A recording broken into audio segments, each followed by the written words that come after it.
Hi, and welcome to my channel, Boxy Reads. My name is Boxy, and I am here to read books to you from the public domain.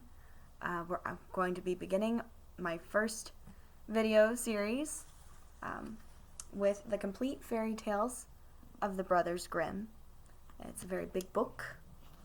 There's a lot of stories in here, and I'm going to read the entire thing from cover to cover. So if you have a copy, feel free to read along. If you would like to read along, feel free to pick up a copy. Or if you would like to just sit back and enjoy being read to. That's what I'm here. That's my job. So let's get started.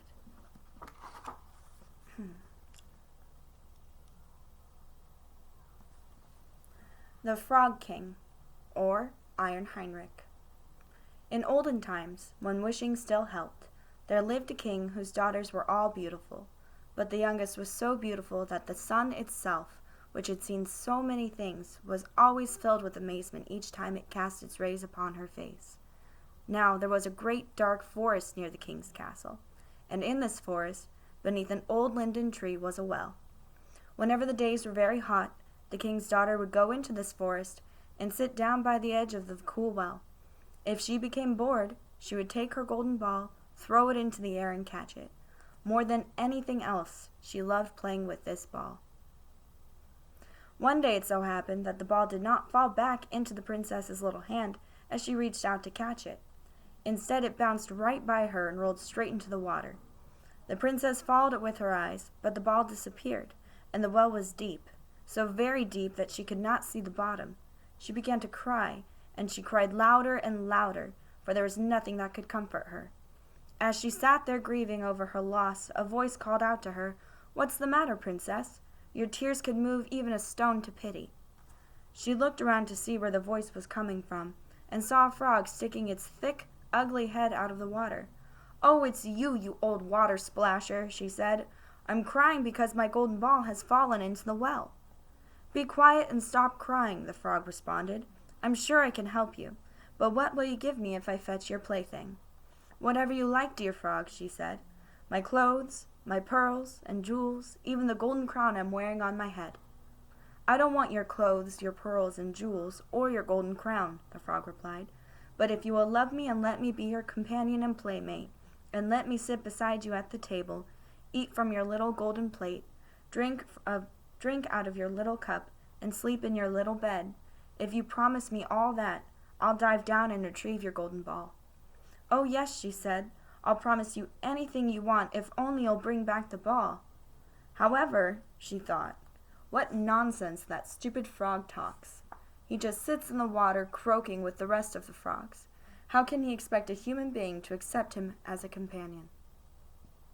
Once the frog had her promise, he dipped his head under the water, dived downward, and soon came paddling back to the surface with the ball in his mouth.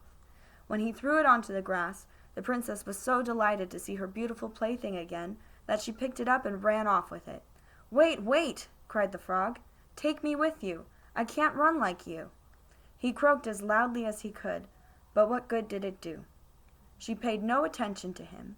Instead, she rushed home and soon forgot about the poor frog, who had to climb back down into his well. The next day, as she sat at the table with the king in his quarters and ate from her little golden plate, something came crawling, splish, splash, up the marble steps. When it reached the top, it knocked at the door and cried out, "Princess, youngest daughter, open up!" She ran to see who was outside, but when she opened the door and saw the frog, she quickly slammed the door shut and went back to the table in a state of fright. The king could clearly see her heart was thumping and said, "My child, what are you afraid of? Has a giant come to get you?" "Oh, no," she answered. "It's not a giant, but a nasty frog." "What does a frog want from you?" "Oh, dear father, yesterday when I was sitting and playing near the well in the forest, my golden ball fell into the water, and because I cried so much, the frog fetched it for me, and because he insisted, I had to promise he could be my companion. But I never thought he'd get out of the water. Now he's outside and wants to come in and be with me." Just then there was a second knock at the door, and a voice cried out, "Princess, princess, youngest daughter, open up and let me in." "Have you forgotten what you promised down by the well's cool water?" Princess, princess, youngest daughter, open up and let me in." The king said, "If you've made a promise, you must keep it. Go and let him in." After she went and opened the door, the frog hopped into the room and followed her right to her chair, where he plopped himself down and cried out, "Lift me up beside you." She refused until the king finally ordered her to do so.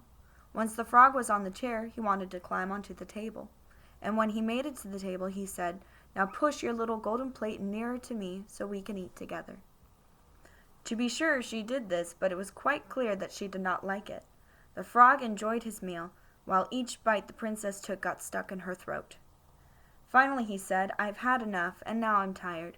Carry me upstairs to your room and get your silken bed ready so we can go to sleep." The princess began to cry because the cold frog frightened her. She did not even have enough courage to touch him, and yet now she was supposed to let him sleep in her bed, her clean, beautiful bed. But the king gave her an angry look and said, "It's not proper to scorn someone who has helped you when you were in trouble." So she picked up the frog with her 2 fingers, carried him upstairs, and set him down in a corner. Soon after she had gotten to bed, he came crawling over to her and said, "I'm tired and want to sleep as much as you do. Lift me up or I'll tell your father." This made the princess extremely angry, and after she picked him up, she threw him against the wall with all her might. "Now you can have your rest, you nasty frog." However, when he fell to the ground, he was no longer a frog, but a prince with kind and beautiful eyes. So, in keeping with her father's wishes, she accepted him as her dear companion and husband. Whereupon the prince told her that a wicked witch had cast a spell over him, and no one could have got him out of the well except her. And now he intended to take her to his kingdom the next day. Then they fell asleep, and in the morning, when the sun woke them, a coach drawn by 8 white horses came driving up. The horses had ostrich plumes on their heads and harnesses with golden chains. At the back of the coach stood faithful Heinrich, the young king's servant.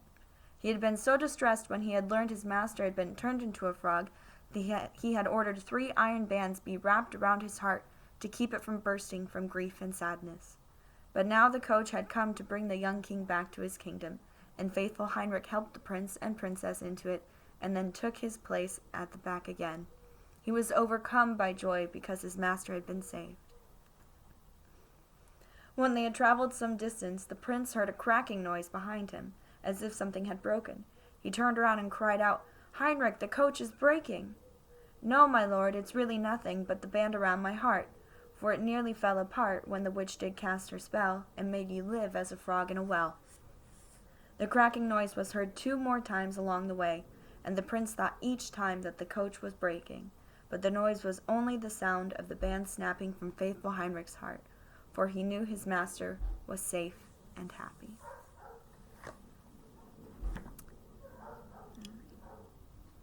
So, that was our first story. I hope you enjoyed it. I hope you enjoyed my storytelling. You'll have to tune in to the next video to get the companionship of the cat and the mouse. If there's anything that you would like for me to read, go ahead and feel free to comment below. I'd be happy to oblige.